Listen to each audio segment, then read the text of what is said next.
All right, listen up. You're here for some reason, whether you know it or not. You are looking for some kind of direction, right? Maybe life has just been beating you around like a rag doll, and you are just wandering pointlessly, trying to see what comes next. Well, let me tell you something. God's been guiding you this whole time, and you've probably missed it.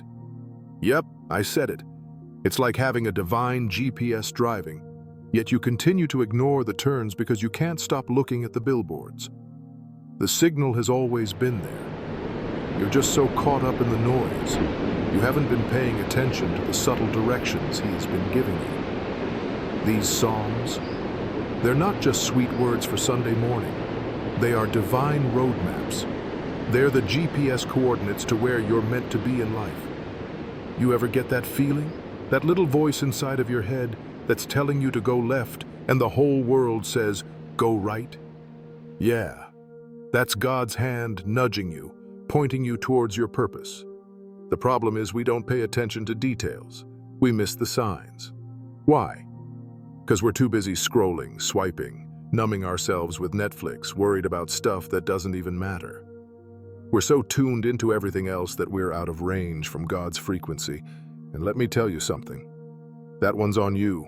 Now here's the kicker. People throughout history, famous people, powerful people, had trusted this divine guidance. And look where it got them. You ever heard of Martin Luther King Jr.?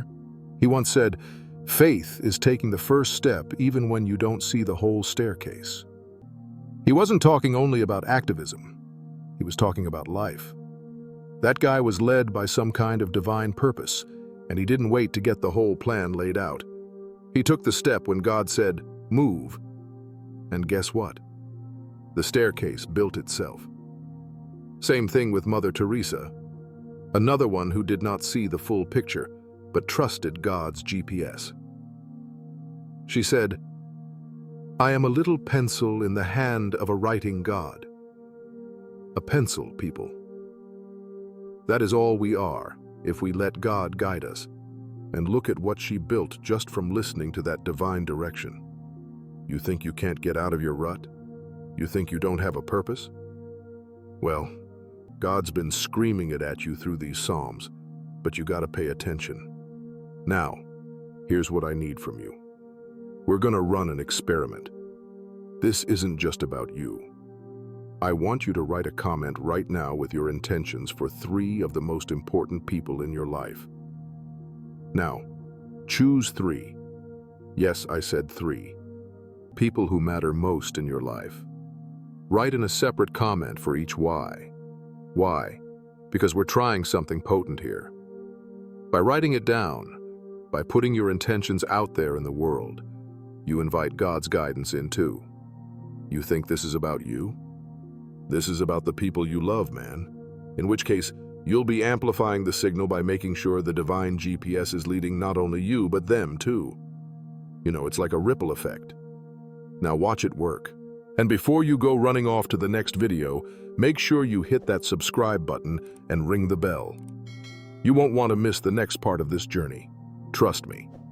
We want a community, not just mere listeners. A support system of people finding their life's direction together. You want divine guidance? You want to hear that GPS loud and clear? Stay tuned, people, because we're going to keep unlocking the secrets of these psalms one after another. And before that, let me not forget, drop those 3 comments below. Now, let us now see where this divine experiment takes us. Psalm 25. Unto thee, O Lord, do I lift up my soul. O my God, I trust in thee. Let me not be ashamed. Let not mine enemies triumph over me. Yea, let none that wait on thee be ashamed. Let them be ashamed which transgress without cause. Show me thy ways, O Lord. Teach me thy paths. Lead me in thy truth, and teach me. For thou art the God of my salvation. On thee do I wait all the day. Remember, O Lord, thy tender mercies and thy loving kindnesses, for they have been ever of old. Remember not the sins of my youth, nor my transgressions. According to thy mercy, remember thou me for thy goodness' sake, O Lord. Good and upright is the Lord. Therefore, will he teach sinners in the way. The meek will he guide in judgment, and the meek will he teach his way. All the paths of the Lord are mercy and truth unto such as keep his covenant and his testimonies.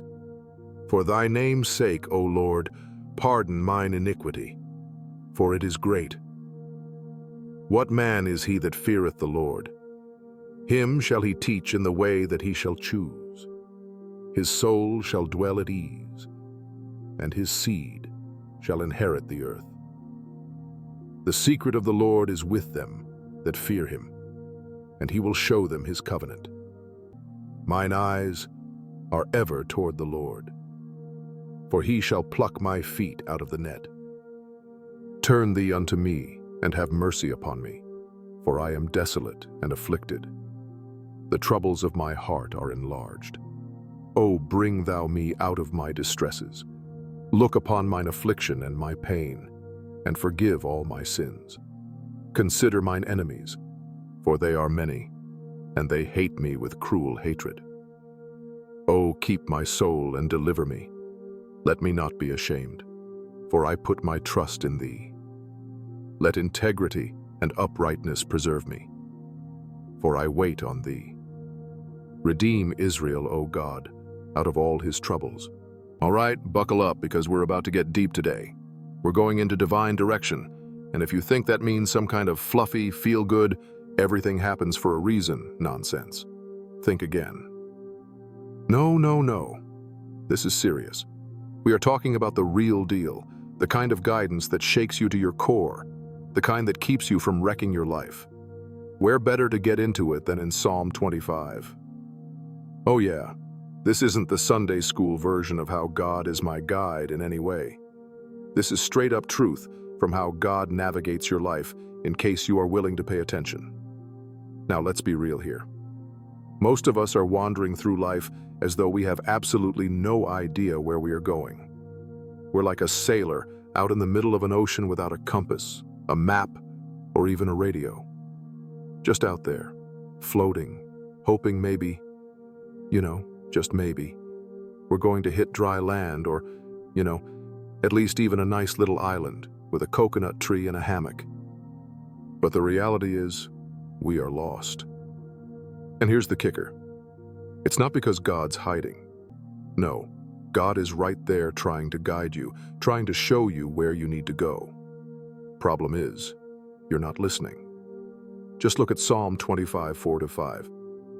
Show me your ways, Lord. Teach me your paths. Guide me in your truth, and teach me, for you are God, my Savior, and my hope is in you all day long. Simple, right? You just ask God for directions, and bam, you're on the fast track to success. But let's get real. When's the last time you actually asked for guidance? And even when you did you really stop to listen? I mean, let's be honest. Most of us treat God like Google Maps. We want directions, but only when we've already screwed up. You're lost in a bad relationship, a dead-end job, stuck in a mess of your own making, and suddenly it's, oh God, please help me. And God, being the good guy that he is like, yeah, I was trying to give you a heads up about this weeks ago, but you were too busy doing your own thing. You see, God's guidance is sometimes like a compass. It points you in the right direction, but it does not push you onto the path. It's there, quietly prodding you, saying, hey, maybe this is the way. But what do? We slap our hands over our ears, metaphorically speaking, and go, nah, I think I know better. And then, when we end up stranded on the rocks, we're all like, God, why did you let this happen? And God's just sitting there, probably face-palming like, I literally gave you the compass and a map. You just didn't follow them. Now let's talk about those times when God is more like sails to a sailor. You see, a compass shows you direction, but the sails? They're what move you. They're the power, the wind in your sails, the thing that gives you momentum. There's a time in life when God isn't just nudging you, he's pushing. You fill the sails with wind and say, "Go, this is the way." But here's the thing. If your sails aren't up, if you're not ready to move, you're not going anywhere. Psalm 25 isn't just about asking for guidance. It's about being ready to act when that guidance comes. Verse 9 says, "He guides the humble in what is right and teaches them his way." Did you catch that? Again, the humble. Not the prideful, not the stubborn, not the "I think I know better" types, but the humble. The ones who are willing to admit, "You know what? Maybe I don't have all the answers." And that's a tough pill for most of us to swallow because, quite honestly, we all think we know how life works, until we don't. It's only until the storms hit and we're totally lost that we start looking for God's wind to fill our sails. Here's the deal. Life is chaos. It is unpredictable, messy, and sometimes just brutal. You've got storms coming at you from all sides. Work stress, family drama, health problems. And you're just trying to keep the boat afloat. While you're out there frantically paddling, God's got this entire navigation system ready for you. The problem is, it works only when you trust it. You can't half listen. You can't pick and choose which parts of God's guidance you want to follow. It's all or nothing. Think about it. Noah didn't just build part of the ark and say, I think I'll leave the roof off and hope for the best. He followed the whole plan. If you're not willing to listen to God's full instruction, then don't be surprised when your boat springs a leak, okay? Trust the process. Trust God sees the bigger picture and follow the map He's laid out for you when it doesn't make sense, especially when it doesn't make sense. Let's get one thing straight. Just because one follows God's leading doesn't mean it's going to be smooth sailing all of the time. Sometimes God's leading compass takes you straight into the storm. Why? Because that's where you need to go to grow, to toughen up, to learn something. Look at Job. That guy didn't just sail through life on calm seas, sipping a coconut drink, did he? No, he got hit by a storm so bad it made a hurricane look like a light drizzle. But he didn't jump ship. He didn't say, "Well, God, your guidance is terrible. I'm out." No, he trusted. He hung in there, and God repaid him tenfold. Now let me throw some modern examples at you. C.S. Lewis, being the guy to write the Chronicles of Narnia and a load of other great stuff, he wasn't always having it too easy at one point in his life or another. He lost his mom, went to war, and generally lived through an awful lot of pain. He even said, "God whispers to us in our pleasures, speaks in our conscience, but shouts in our pains. It is his megaphone to rouse a deaf world." Sometimes God's guidance may come through some pretty painful times, not from some easy victories. You gotta listen, even when it hurts. That's when God is on you, shaping you, guiding you towards something much greater. And then there's Nelson Mandela. This guy spent 27 years in prison and didn't get broken. He said, "It always seems impossible until it's done." You think he didn't have those moments where he was like, "God, what's the point of all this?" But he didn't give up.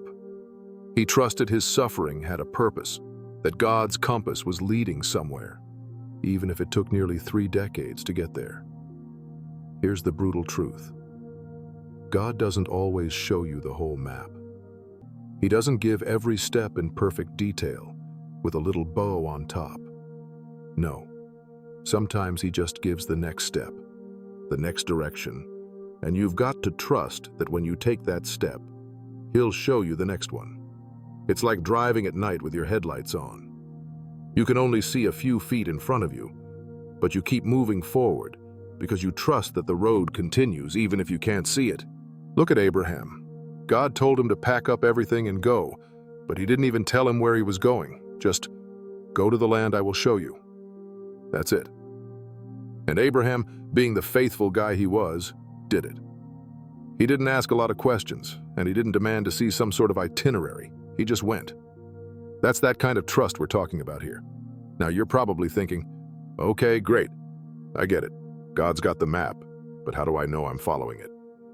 And here's the answer. You don't always know.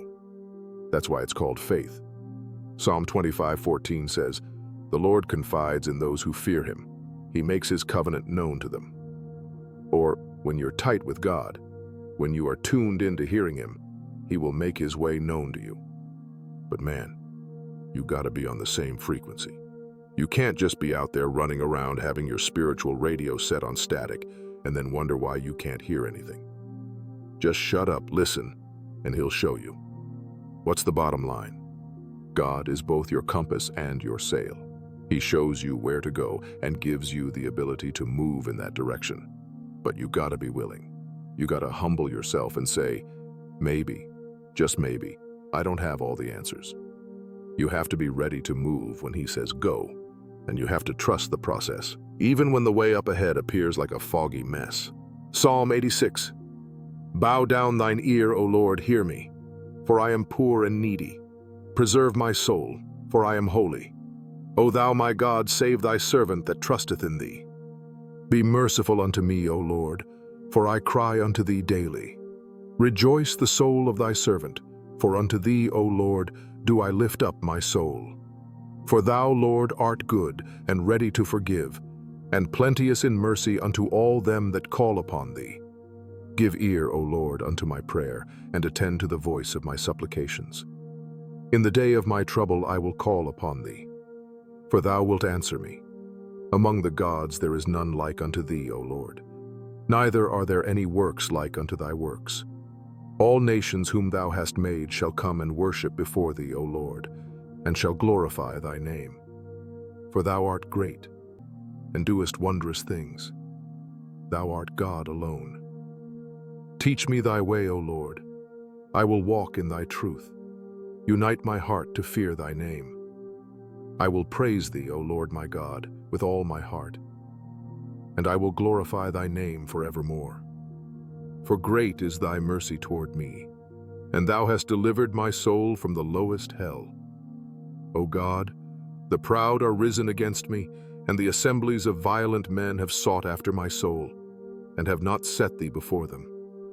But thou, O Lord, art a God full of compassion, and gracious, long-suffering, and plenteous in mercy and truth. O turn unto me, and have mercy upon me. Give thy strength unto thy servant, and save the son of thine handmaid. Show me a token for good, that they which hate me may see it and be ashamed, because thou, Lord, hast holpen me and comforted me. Let's be honest. You've been looking for a sign, waiting for some miraculous moment to guide your next step. Well, here's the truth. The miracle already happened, and you just didn't see it. You missed it because you weren't paying attention. See, here's the thing.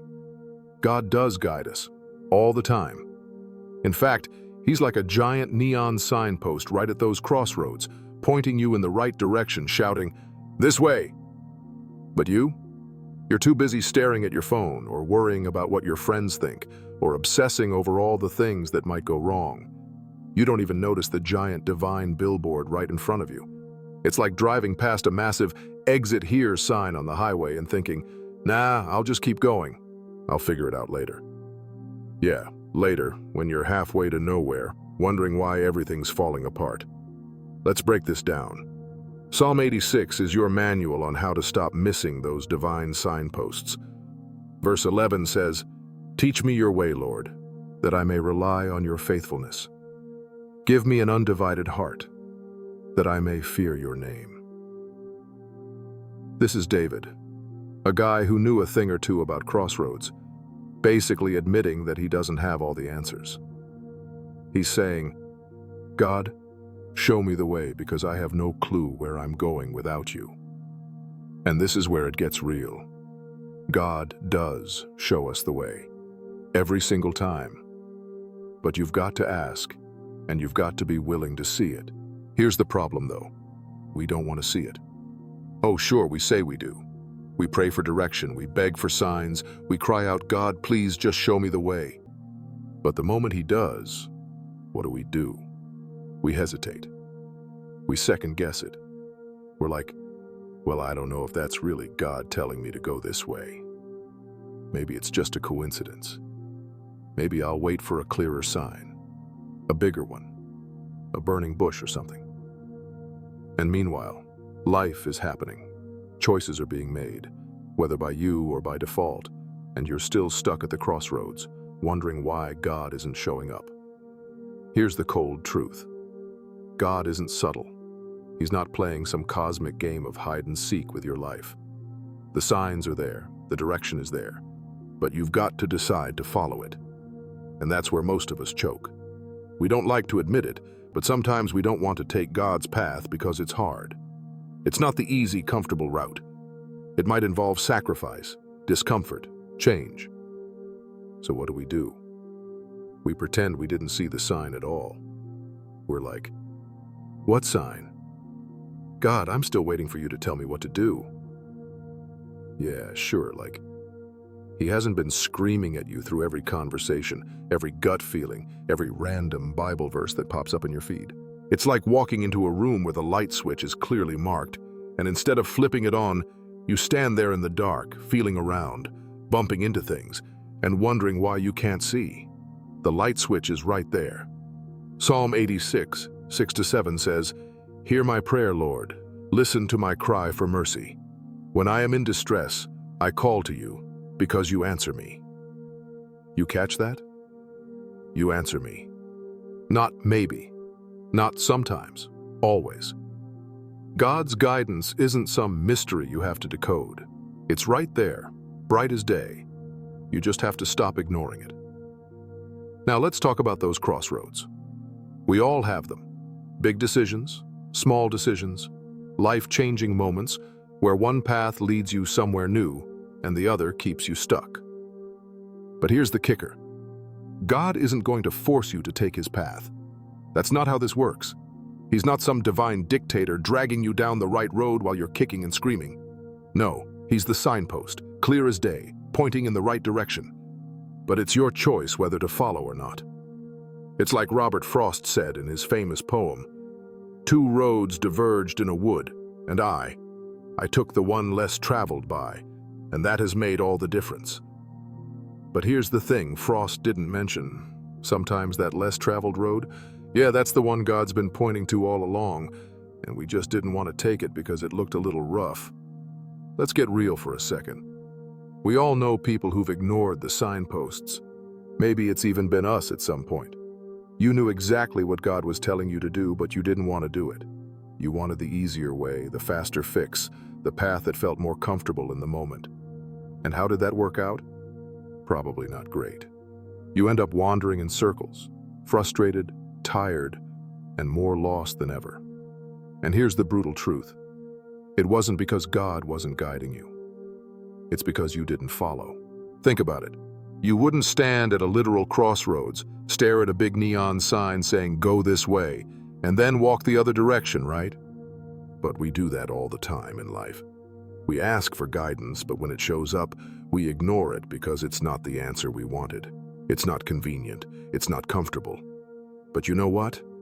God's not interested in making you comfortable. He's interested in making you whole. And sometimes, wholeness comes from walking the hard road, from making the tough choice, from stepping out in faith when you don't know where the next step will lead. Here's the thing about God's direction. It's not always going to look the way you expect. Sometimes it'll come through a conversation with a friend. Sometimes it'll hit you in a moment of stillness when you're not even looking for it. Other times it'll smack you upside the head, clear as day, and you'll still find yourself asking, "Was that really God?" Trust me, it was. But here's the deal. It's not enough just to hear the direction. You have to follow it. Psalm 86, 10-11 says, "For you are great and do marvelous deeds. You alone are God. Teach me your way, Lord, that I may rely on your faithfulness. Give me an undivided heart, that I may fear your name." You want God's guidance? You want to know which way to go at the crossroads? You have to ask for an undivided heart. A heart that's not pulled in a million different directions by your own desires, your fears, your insecurities. You have to be all in. That's the key. Look at Steve Jobs. The guy was a billionaire, a tech visionary, someone who reshaped the world. But he wasn't just about chasing money or success. He was about following his gut. And trust me, That's just another way of saying he followed the path laid out for him. He once said, "Your time is limited, so don't waste it living someone else's life." That's basically a secular translation of Psalm 86. God's got a plan for you, a path, a direction, but you've got to follow your path, not someone else's. So, what's the takeaway? The signs are there. The direction is clear.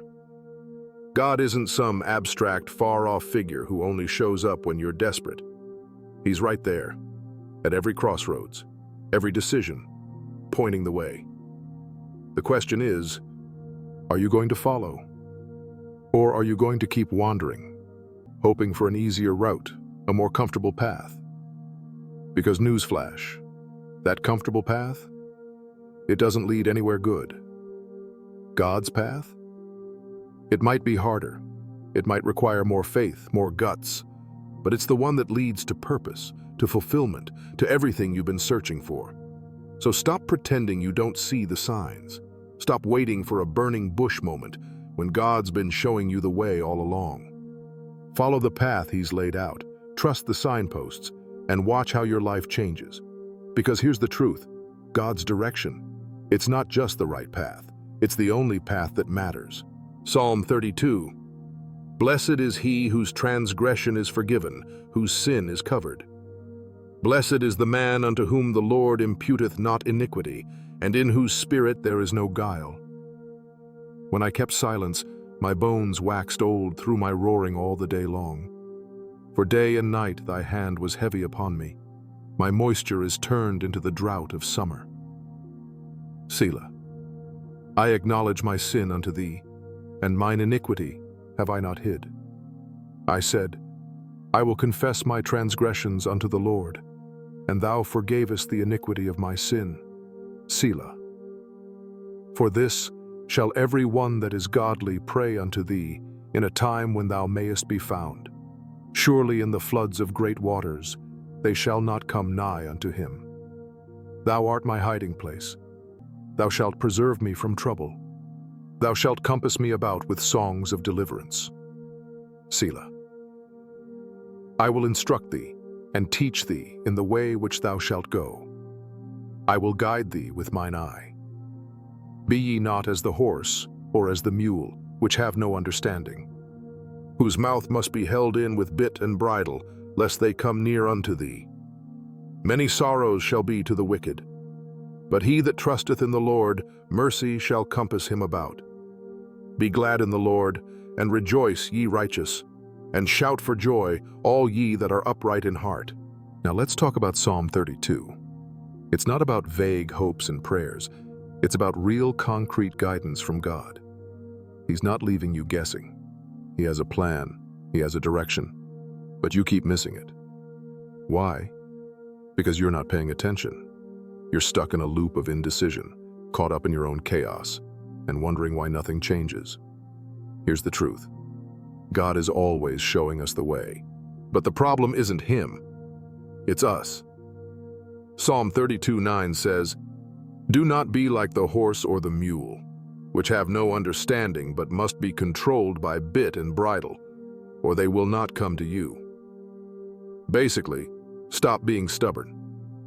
Don't make God drag you toward the life He's calling you to live.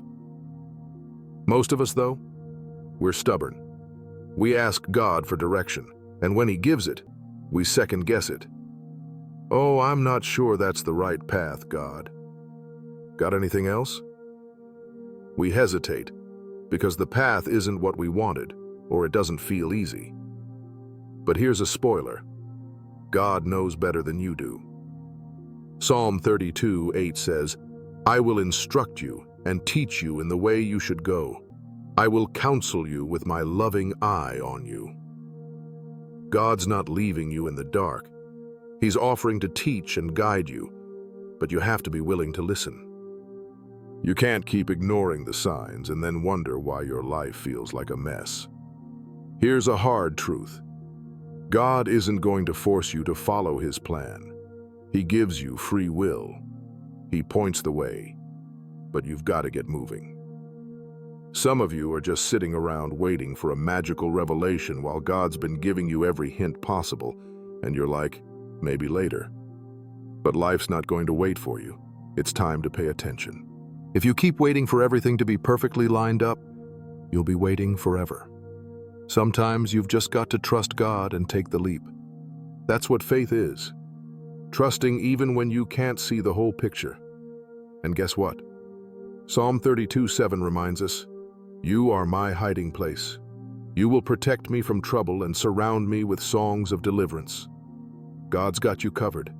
You don't have to fear the unknown because God is already there, guiding and protecting you. But remember, God's not going to drag you along like some mule. He wants you to choose His path willingly. It's not about being forced. It's about trusting that His way is better, even when it's hard. Let's face it, most of us don't like giving up control. We think we know what's best, but God sees the bigger picture. He has the entire map in front of Him, while we're just working with a small, limited view.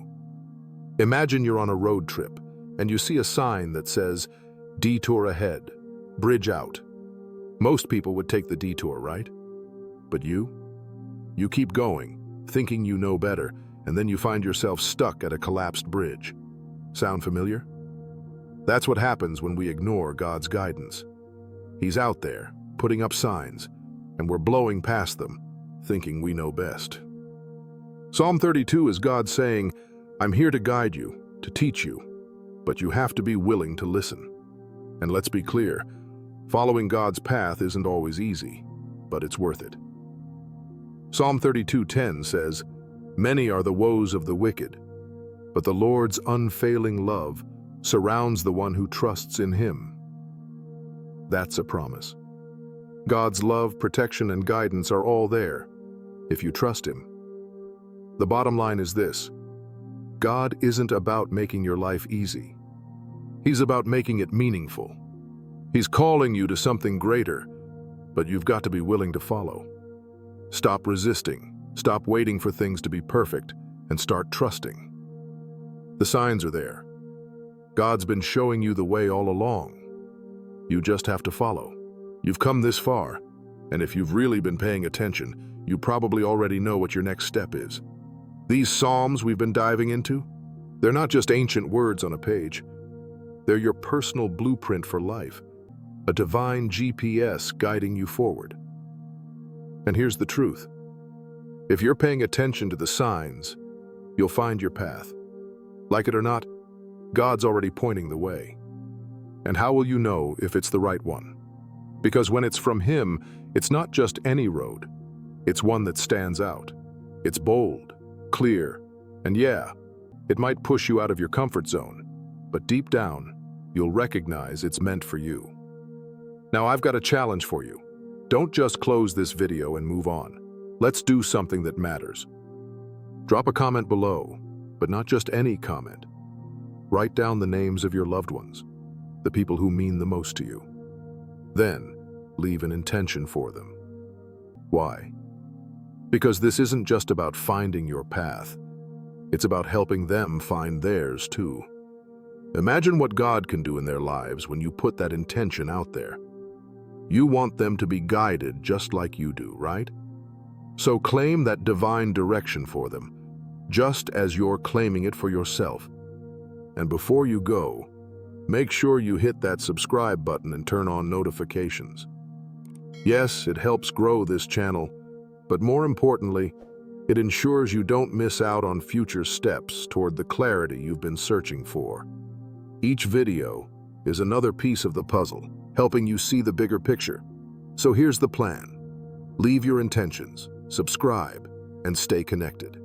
And trust me, you'll know when God is showing you the way.